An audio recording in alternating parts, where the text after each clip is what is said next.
Hey guys, this is Sorvesteon coming to you from Naval Action, and in this video I'm going to be revisiting missions. I'm revisiting missions because in patch 9.7 they made a few changes to how the missions work.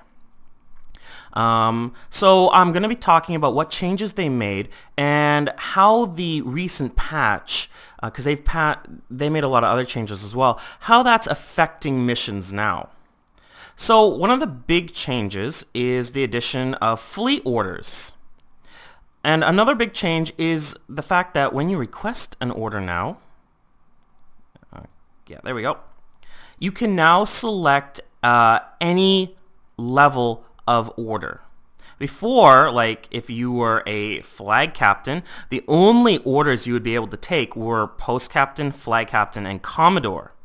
And of course, for obvious reasons, that would be, put you in a relatively difficult position if you were starting a new character on a new server, or let's say, in the future when they do a wipe, you're back to a basic cutter, but you are a rear admiral. Well, now you don't really have that problem. If you're a rear admiral but you're only in a basic cutter, you can go back and you can take a midshipman or maybe an ensign order, which is more appropriate to the ship that you're in. So that's one of the big changes. The other one I mentioned was fleet orders. So what fleet orders are is they're basically like normal missions, except they're fleet engagements. Now, you can do this solo, or you can go in with a group of other players. What the game is going to do is it's going to put in a whole bunch of kind of like allied AI that are going to help you fight. And I'm going to talk about, how the game kind of sets that up later when we get into it. So for now, what I want to do is I want to show you what a fleet order looks like, and once we get into the fleet order, I'll talk about kind of how it works, how it gets set up, and all that jazz. So the first thing I'm going to do is I'm going to come down and I'm going to select a flag captain because I happen to be a flag captain. Okay, confirm. Search and destroy near Moro Chico. Okay. So let's open up our map. Let's see where that is. So there's a search and destroy. So you can see here, as I mouse over it in the map, it says fleet search and destroy near Moro Chico. If it's just a normal mission, not a fleet order, just a regular order, it'll only say search and destroy. And I know it is a flag captain because down at the bottom I can see it says 169 experience, whereas a post captain would be 152, etc. And it looks like I have another one. So, oh no, this one is just a normal search and destroy near Moro Chico. So this is a normal mission, and the fleet search and destroy is a fleet order. Alright, so I guess it's time to go out and get out in there, and I'll talk about some missions. Oh, before I go, I should probably mention that they've added ship duels as well. So this is in the missions tab. We had large battles before, but no one really used them. We had small battles, which again, no one really used. And now they've added one-on-one ship duels, which is kind of a PvP option. But again, that's not really too related to missions, so I'm not really going to go over it. So let's go. I'm going to take my third rate. Looks good. Let's hit the open water, and I will see you in the order. Okay, so here I am at my mission, just north of Moro Chico. My fleet search and destroy, and I'm close enough. You can see I've got this panel that's come up, and I'm in a group. I'm waiting for my other guys to get here. So what you can see is, the fleet search and destroy order. It tells you the rewards. Now it shows you what group members are able to join the order. So it's all the people that are in your group and are within range. So my group members are sailing to me, and they're quite far away, so they are not within range to join this. Now below that, you can see there's two buttons. One is to enter, which means you can enter separately from your group. I mean, if you're in a group and you just want to go and do a mission by yourself, you can just click enter, and only you will enter, regardless of who else is within range and shows up in this list. If you click enter as group, anyone that's showing below this group members which are able to join, anyone that's showing up in this list will join if you hit enter as a group. Now, like I said, I'm still waiting for my guys to show up, and you can see they've invited one more. So I've got 6 plus 1. I actually have 7 people in my group now. So if all 7 were right next beside me or within range, then I could click enter as a group, and all 7 people in my group would enter my mission. This is another one of the changes that they made to groups. They expanded the number of people a group can have from 6 up to 12. So yeah, I think my guys are going to take a little bit to get here, so I'm going to skip ahead and we'll come back once they're here. Okay, well, all right, we're all here, and as you can see, we're all listed up in the top. We're all ready to join. So I click enter as a group. But you can see not all the members are able to join because kill switch over there is not within the radius. So I just click confirm, and we all load up into the fleet order. So when it comes to the fleet orders, what you get is actually fairly random. You'll get ships appropriate to your level, but how many you get and how many allied ships you get seems to be a little bit random. It definitely doesn't take into account what you're bringing into the battle. So you could bring in 12 players into the battle, and it will give you 6 ships. Plus, it'll give you some allied ships. Like you can see here, there are 6 of us, and it's not too bad. I mean, they've given us 5 ships. There's a Constitution, another Constitution, so 3 Constitutions, 4 Constitutions, and a Bologna. Against a Pavel, a Constitution, a Bologna, a Victory, and another Bologna. So, it's definitely not taking into account what you bring into the battle. It's kind of like the spawns are fixed, and it's just choosing between some set configurations. I've seen configurations where you'll be going up against 4 ships, albeit they are a bit stronger. Like this is a flag captain mission, and like I've seen, maybe going up against 2 Pavels and 2 third rates. So 4 ships, whereas I've seen other configurations where there is as many as 12 enemy ships, and they're a mix of Constitutions or Inglerments. I can't pronounce that. It's the new 4th rate, as well as Bolognas and maybe some Pavels. So the fleet missions are a little bit of a mixed bag. Now, if you don't enter with a group, what is supposed to happen is you're going to get a bunch of NPC or AI allied ships. So it's roughly supposed to be even if you're just doing it by yourself. In this situation, obviously I'm not doing it by myself. I am with a group of my fellow clanmates. I prefer doing the fleet orders this way. I mean, it's way better than trying to sail around and just find random fleets out in the open world to attack. Especially if you're British, because then you can't attack any of the British fleets, and you can only attack the French and the Spanish ones. Those are the only other 2 I've seen, and we only get French ones where I'm around. So, yeah. But I find doing the fleet orders with my clanmates way more enjoyable. They're smarter than the AIs. We're on TeamSpeak. We're able to call out and say, okay, we're going to go in a line. We're going to take this position. Okay, I'm coming in behind you. Okay, I'm cutting. I'm depowering so that I can fire my guns. These kinds of things. We're able to coordinate with each other.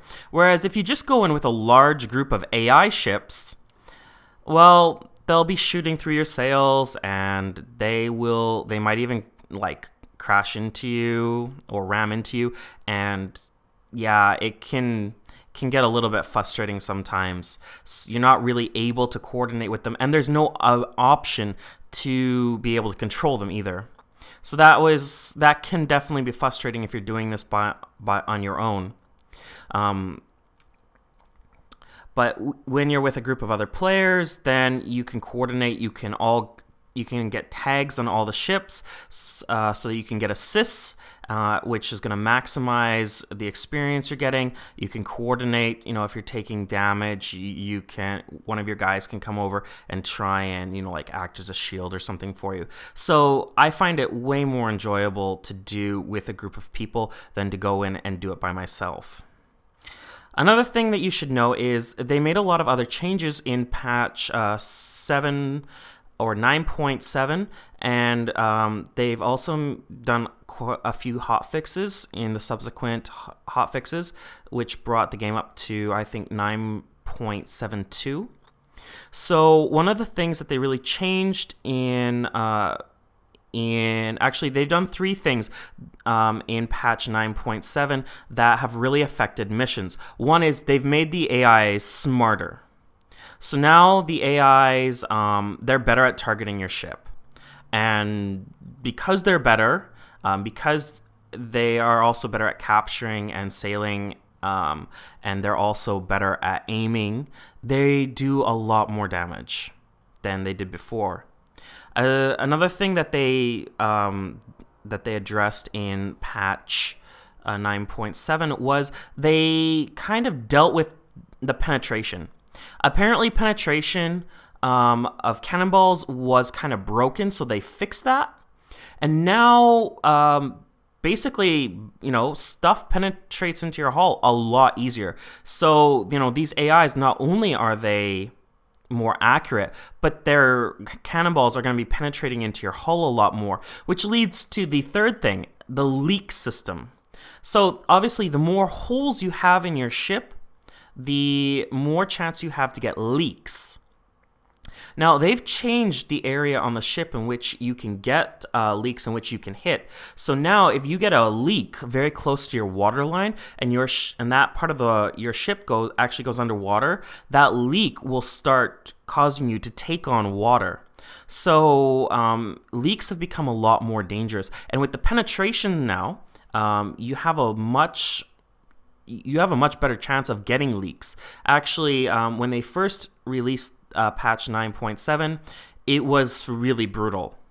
They have subsequently kind of so they addressed there was a problem, or there was a bug in one of the leak systems, and it was quite brutal. So if you were playing just after they released patch 9.7 and you're playing now, it's safe to go back out again. There was definitely some issues there. Like I had a friend who was in a victory, a first rate, and he got rammed by an enemy AI Santisma, and he sunk in 20 seconds. And that was because of the way the leak system was. Now, ramming is still, even though it's been fixed, ramming still causes a lot more damage now.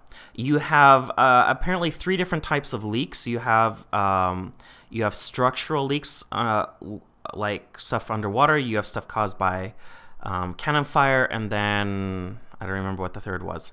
But anyways, if you ram into a ship now, you're going to do a lot of damage to your ship, and you're going to cause a lot of leaking, especially if you've already taken if you've lost a lot of structure on your ship already.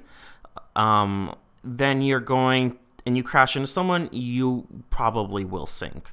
So leaks are something you need to be aware of. You can't really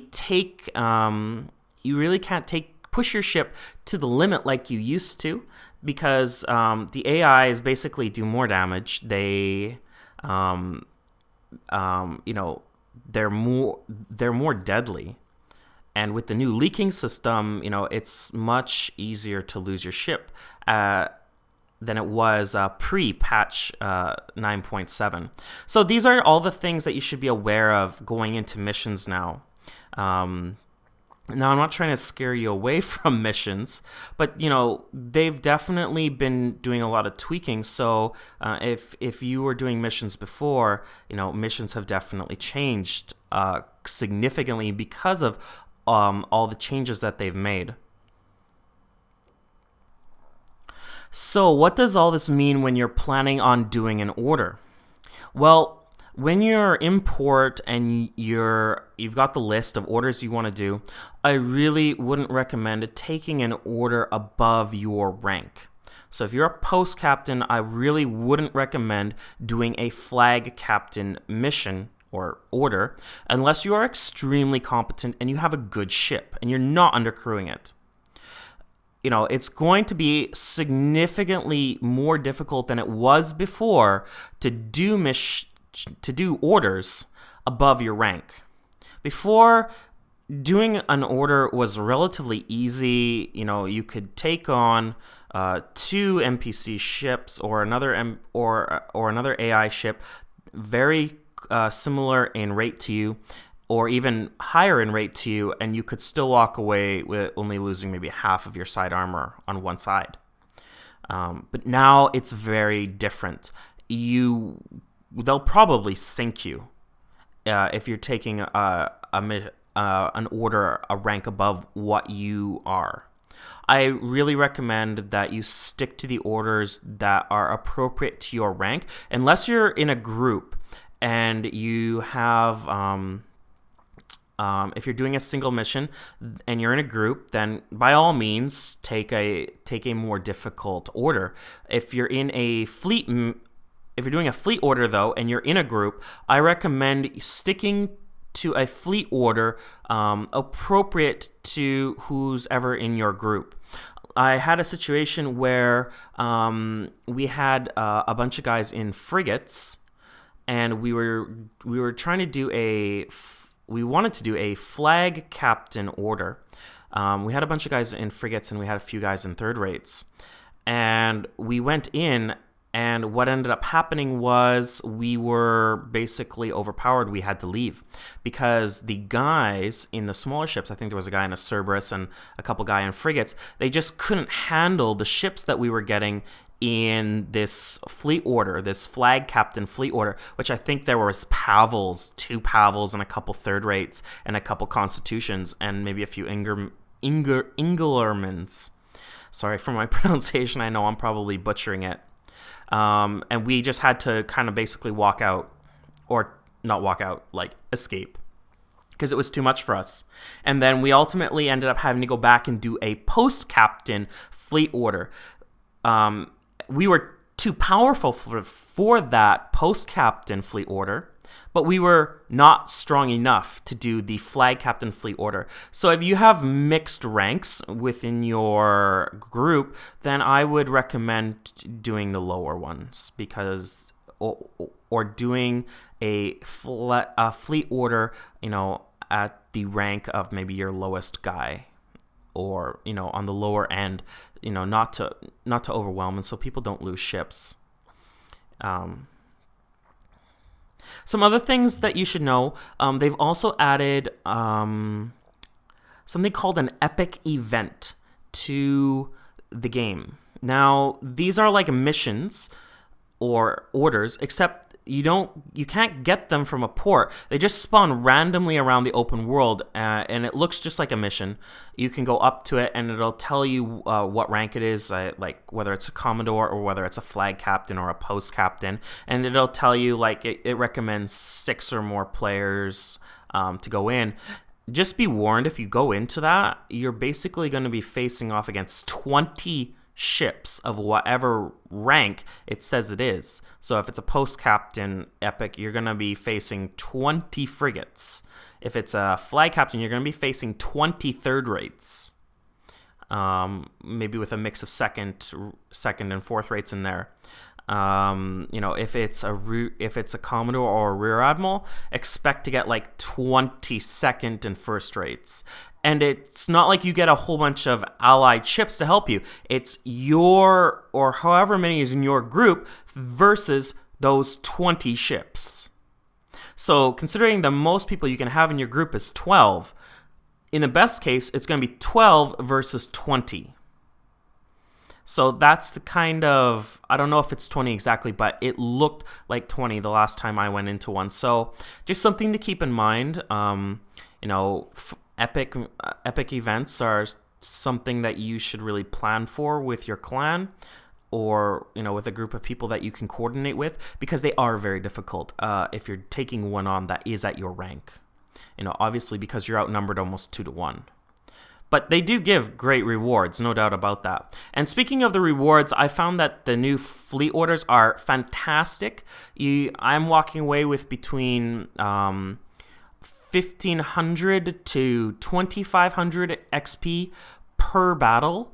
And between, you know, like 60 to 120,000 gold. So they're very lucrative. I really like it.